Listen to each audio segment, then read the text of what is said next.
Showbiz की बहुत मशहूर अदाकारा सनम चौधरी, जो पाकिस्तानी ड्रामा इंडस्ट्री में अच्छी खासी जानी पहचानी शख्सियत है, इन्होंने शोबिस इंडस्ट्री छोड़ने का ऐलान कर दिया। शायद ये आम लोगों के लिए इतनी बड़ी खबर ना हो, लेकिन देखा जाए तो यह बहुत बड़ी खबर है, क्योंकि जब कोई शख्स अल्लाह के रास्ते का इंतखाब करता है तो दरअसल वो बहुत आम शख्स होता है, क्योंकि उसे अल्लाह रब्बुल इज़्ज़त इस इंतखाब की तौफीक अता फरमाता है। ये सब कैसे हुआ और इन्होंने शोबिस इंडस्ट्री क्यों छोड़ी? सनम चौधरी पाकिस्तानी ड्रामा इंडस्ट्री की एक बहुत मशहूर आर्टिस्ट और एक्ट्रेस है, जो बेस्ट एक्ट्रेस अवार्ड भी जीत चुकी हैं और ड्रामा इंडस्ट्री के हलकों में अच्छी खासी जानी पहचानी जाती हैं। इन्होंने इस बात का ऐलान अपनी इंस्टाग्राम प्रोफाइल पर किया कि वो शोबिस इंडस्ट्री को छोड़ रही हैं, और इसके बाद इन्होंने अपनी इंस्टाग्राम पर एक वीडियो भी अपलोड की, जिसमें इन्होंने तफसील से उन वजूहात का जिक्र किया जिनकी वजह से इन्होंने शोबिस इंडस्ट्री से किनारा कशी इख्तियार की। इन्होंने वीडियो में बात करते हुए बताया कि वो किस कदर मेहनत करती थी और शोबिस इंडस्ट्री में टॉप पर रहने के लिए इन्होंने क्या क्या काम किया। इन्होंने कहा, मेरी ज़िंदगी में मैंने आज तक जो भी मांगा मुझे मिला। अल्लाह रब्बुल इज़्ज़त ने मेरी तमाम ख्वाहिशात को पूरा किया। मुझे बहुत अच्छा शौहर मिला, मेरी फैमिली की ख्वाहिश अल्लाह ने पूरी की, मुझे बच्चे दिए, लेकिन इस सब के बावजूद मैं अंदर से मुतमईन नहीं थी। मेरी आज तक हर ख्वाहिश अल्लाह ने पूरी की, लेकिन मैं इस पर पुरसुकून नहीं थी। मुझे अपने अंदर सुकून महसूस नहीं होता था। बच्चे पैदा करने के बाद जब मैंने दोबारा ड्रामा इंडस्ट्री को ज्वाइन करना चाहा, तो इस सिलसिले में अपनी जिस्मानी फिटनेस के लिए मैंने वर्जिश के लिए एक इंस्ट्रक्टर को हायर किया। एक दिन बातचीत करते हुए मैंने अपने उस इंस्ट्रक्टर से पूछा कि मैं कुरान के बारे में जानना चाहती हूँ और कुरान को समझना चाहती हूँ। तो उन्होंने कहा कि मेरी छोटी बहन है जो कुरान पढ़ रही है, वो आपको इस सिलसिले में गाइड करेंगी। इस तरह से मैं उनकी छोटी बहन के साथ अटैच्ड होगी और उन्होंने मुझे कुरान की तालीमात देना शुरू कर दी। लेकिन मुझे कुरान समझ में नहीं आता था। मुझे पढ़कर ऐसा लगता था जैसे अल्लाह तो हमें जानता है और हमारी हर बात को पूरा करता है, तो इसी तरह मुझे कुरान में जो अल्लाह ने कहा है इसे भी समझना चाहिए और इसे पूरा करना चाहिए। मज़ीद तफसील बयान करते हुए उन्होंने बताया कि मैं ये सोचती थी कि जैसे किसी आम इंसान के पसंद और नापसंद होती है, तरजीहात होती हैं, ऐसी चीज़ें जिनसे वो खुश होता है, ऐसी चीज़ें वो जिनसे नाराज़ होता है, तो जिसने हमें पैदा किया, जो इस पूरी दुनिया का खालिक और मालिक है, इसकी भी पसंद और नापसंद है, तो मुझे इसके बारे में जानने के लिए कुरान को समझना ज़रूरी है। उन्होंने अपने इंस्ट्रक्टर की उस छोटी बहन से इस बात का जिक्र किया, तो उसने साथ ही साथ कुरान की तफसीर पढ़ाना और समझाना भी शुरू कर दिया। सनम चौधरी कहती हैं कि जब मैं सूरह बकरा पे पहुंची, तो वहाँ पे पहले हिस्से में जहाँ मुत्तकीन का बयान है और गुनहगारों का बयान है, तो मुझे ऐसा लगा जैसे मैं तो ठीक हूँ, मैं जो कर रही हूँ इसमें मैंने किसी का दिल नहीं दुखाया, मैं किसी के रास्ते में नहीं आई, किसी का हक नहीं मारा, मैंने जो कुछ किया अपनी मेहनत से किया, तो शायद मैं ठीक हूँ। लेकिन जब वहाँ मुनाफिकीन का बयान शुरू हुआ तो मुझे डर लगा कि कहीं मैं मुनाफिकीन के ज़मरे में तो नहीं आती। इस डर ने मुझे मज़ीद उबारा कि मैं अल्लाह रब्बुल इज़्ज़त की तय करदा उन तजियात के बारे में जानूँ जो उसने हमारे लिए मुतय्यन की हैं।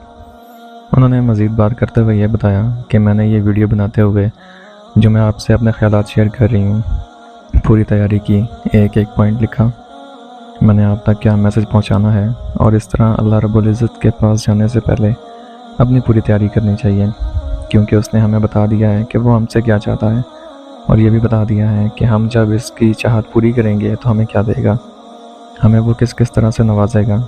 इसलिए इससे पहले कि मोहलत ख़त्म हो जाए हमें इसकी तैयारी करनी चाहिए। इसके अलावा सनम चौधरी ने बात करते हुए और रोते हुए इस जानने भी इशारा किया कि शोबिस इंडस्ट्री में दरअसल कैसे कैसे ख़वातीन अदाकारों का इस्तेमाल किया जाता है और इन्हें फ़ैशन की चकाचौंध, ग्लैमर और शोहरत की झलक दिखाकर काम देने के लिए इनसे कैसी कैसी डिमांड्स की जाती हैं। इस बारे में काफ़ी अरसे से पूरी दुनिया में मौजूद ख़वातीन अदाकाराएँ अपने अपने तजुर्बात शेयर कर चुकी हैं और बता रही हैं कि इंडस्ट्री में कैसे कैसे घिनौने, दरिंदा सिफ्त और जिनसी हवस के शिकारी लोग बैठे हैं, जो ख़वातीन का इस्तेमाल करते हैं और काम देने के लिए इनकी सबसे बड़ी और कीमती मता यानी कि इज़्ज़त की डिमांड करते हैं। ये जिनसी भेड़िया दरअसल पूरी दुनिया की फ़ैशन इंडस्ट्री में मौजूद हैं। हम ये नहीं कहते कि पूरी इंडस्ट्री एक जैसी है, लेकिन ये भी एक हकीकत है कि इंडस्ट्री के एक बड़ा हिस्सा उन लोगों पर मुश्तमिल है जो इस किस्म के काम करते हैं। इस बारे में पूरी दुनिया में एक इस्तिलाह इस्तेमाल की जाती है जिसे कास्टिंग काउच का नाम दिया जाता है।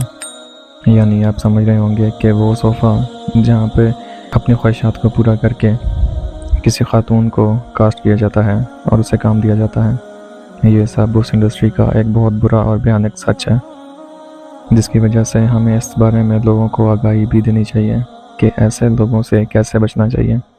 لیکن سب سے بڑی وجہ یہ ہے کہ اداکارائیں جب اس چیز کا شکار ہو جاتی ہیں وہ اس نظام کے خلاف آواز نہیں اٹھاتی۔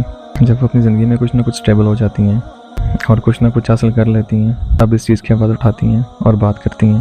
اس لیے اس چیز کی ضرورت ہے کہ ایسے درندوں کے بارے میں تب آواز اٹھائی جائے جب یہ درندے ایسی گھٹیا اور گھنونی ڈیمانڈز کرتے ہیں۔ صنم چودھری کے مطابق جب انہوں نے قرآن کا مطالعہ شروع کیا، انہیں اس بات کا ادراک بھی ہوا کہ انہوں نے اس بارے میں کیوں نہیں سوچا، اور ایسے لوگ جو انڈسٹری میں خواتین کا استحصال کرتے ہیں ان کے بارے میں آواز کیوں نہیں اٹھائی۔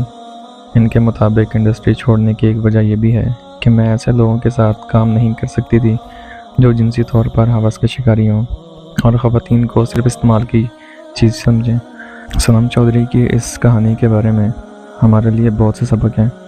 آپ نے شاید نوٹ کیا ہو کہ شوبز انڈسٹری کو چھوڑ کر اسلام کی طرف راغب ہونے والے، یا کسی بھی ایسی انڈسٹری یا شعبے کو چھوڑ کر جس میں فیشن اور گلیمر ہو، شہرت ہو، ان شعبوں کو چھوڑ کر اسلام کی طرف راغب ہونے والوں میں خواتین کی بہت بڑی تعداد شامل ہے۔